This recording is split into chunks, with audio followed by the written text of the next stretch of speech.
tinatawag ko lang yung gusto sa tao, pero minsan nasasaktan na din po. Kumbaga, inaano ko na lang po sila, kumbaga, tinatawanan ko na lang po lahat ng ginagawa nila sa akin. Pero deep inside, nasasaktan na din po ako. Kasi yung mga sinasabi nila, parang masyado lang po, masyado lang pa. Personal, below the belt for you.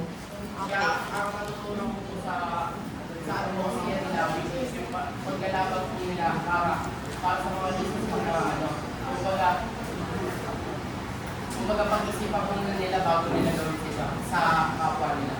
Thank you so much. You know, I appreciate your courage for sharing your personal experience. Is it happening here inside the classroom?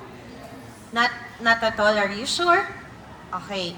Because, like what I said even before, I was informed that one of your classmates here, diba, naka-experience siya ng bullying. It may not be directly coming from your class, but it's from different grade level.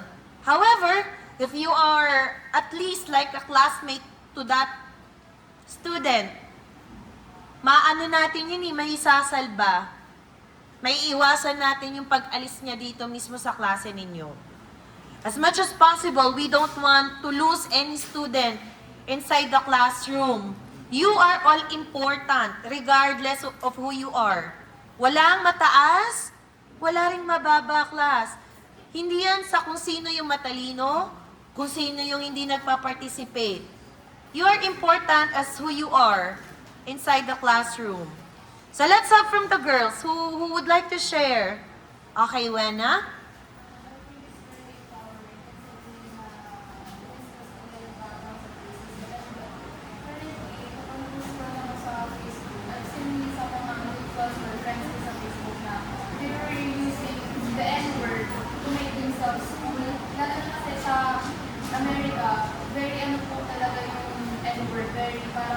Rampant.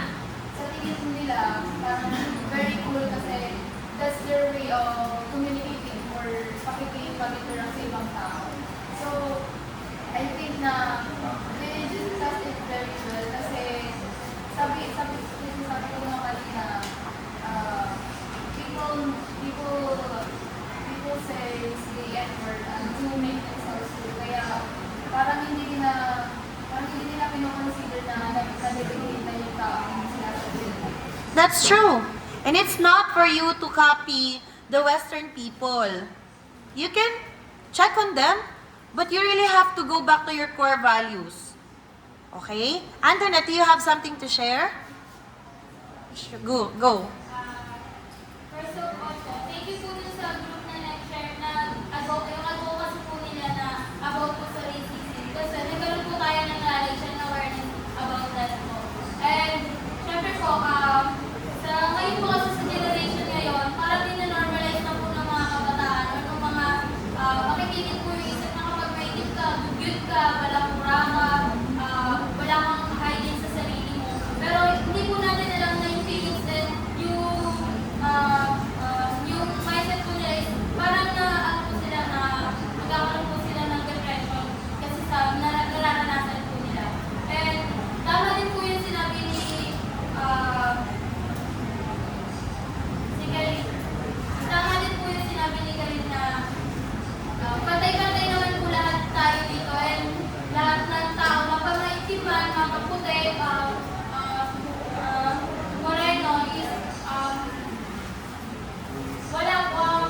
hindi po yun basihan ng pagiging pagiging pagkatao. That's true. At bumababa yung self-esteem ng classmate ninyo kapag kino-call out nyo yung appearance nila. Okay? Yung lagi nyo bang kino-compare? Nakakababa yun ng confidence ng tao. Sige nga, sino ba dito sa mid yung masasabi niyang at this moment, meron na siyang full confidence of who he is or she is? Okay? Just a few people from here. So, in case, yung mga classmates nyo na wala pang masyadong confidence and then ginawa mo yon, you know what's going to happen? They will carry that sa sarili nila. At they will think that's who they are. Kasi nga, they're still building their confidence. Pero kapag confident person, syempre, they will not be affected. Because alam na nila kung sino sila eh. Kaso nga lang, paano yung mga classmates nyo na wala pa sa gano'n na stage? Kaya you have to be sensitive enough. You have to put yourself into their shoes.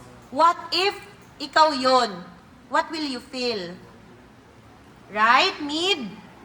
So I hope with their advocacy, it will not just end there, but you will be able to apply it sa pang-araw-araw ninyong buhay.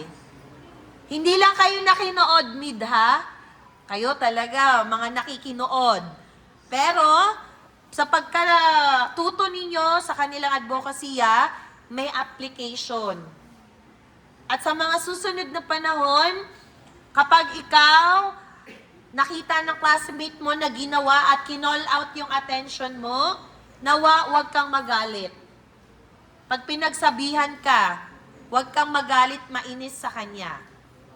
Dahil tulong na rin yun sa'yo, para hindi ka rin naman mapunta sa kalagayan na ikakasama mo bilang isang tao.